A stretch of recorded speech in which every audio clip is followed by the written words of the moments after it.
restaurant, the Bistro, or in the island on which she'd spent too many years trying to hold together the pieces of her alcoholic mother's disheveled life, helping to run the Bistro and keep a roof over their heads.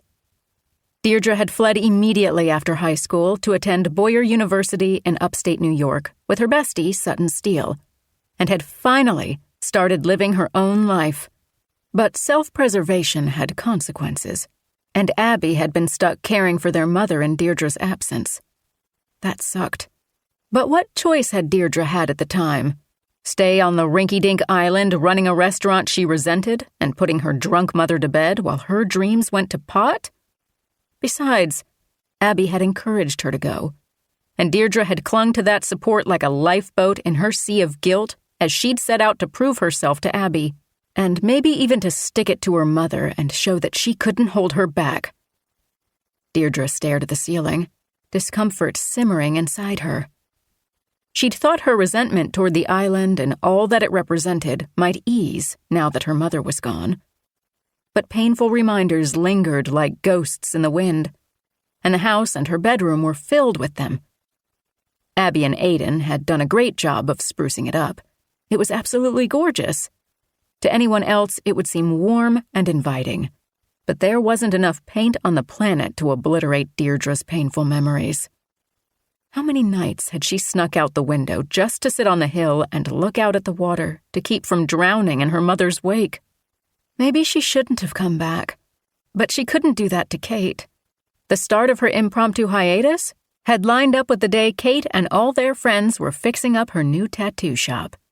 Deirdre wasn't big on manual labor, but she loved her sisters, and she'd needed to get out of Boston. She was glad she'd come, even if being on the island was uncomfortable. She'd gotten to witness Kate's boyfriend, Deirdre's childhood friend Brant Remington, get down on one knee in front of all their friends and propose. Deirdre couldn't be happier for them. But come hell or high water, she was getting off this island tomorrow and going on a well-deserved vacation, the destination of which was yet to be determined. The sound of the front door jarred her from her thoughts, and Abby's giggles floated upstairs. She and her fiancé, Aiden Aldridge, couldn't keep their hands off each other. Deirdre glanced at her phone. It was almost 1 o'clock in the morning. In the spring, Abby had moved back home from New York, where she'd worked 60-plus hours a week as a chef. She'd met and fallen head over heels for Aiden in a whirlwind love affair. Together, they'd revived the Bistro, and they were getting married in November. Deirdre tried to focus on the distant sounds of Silver Harbor sneaking in through the open window, instead of the cacophony of laughter, low conversations, and prolonged silences, followed by loud, lustful sounds coming from downstairs. If only she were back in Boston. She preferred her noisy neighbor's stereo blasting classic rock and oldies at all hours over this. At least that she could dance to. Needless to say, she was a little jealous of her sisters' love lives. Not that she'd had time for a man, or anything else besides work these last few years. More noises floated upstairs. She closed her eyes, willing them not to have sex in the living room, or worse, in the kitchen. She had to eat at that table.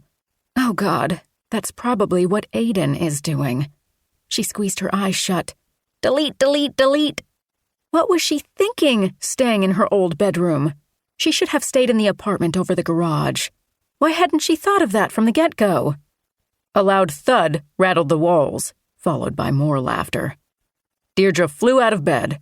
She was not going to listen to a play-by-play of Abby and Aiden having sex. She put on her silk kimono and headed downstairs, praying she wouldn't catch them in a compromising position. She stopped on the bottom step, eyeing the trail of clothing that led past the steps and down the hall to their bedroom. Thank God. Hurrying into the kitchen, she snagged the key to the apartment off the hook by the side door and quietly slipped outside. She crossed her arms against the brisk September air as she climbed the steps to the apartment above the garage. A streak of moonlight lit a path down the hallway to the bedroom. She took off her kimono and slipped under the warm covers, closing her eyes as she sank into the mattress. Something moved beside her.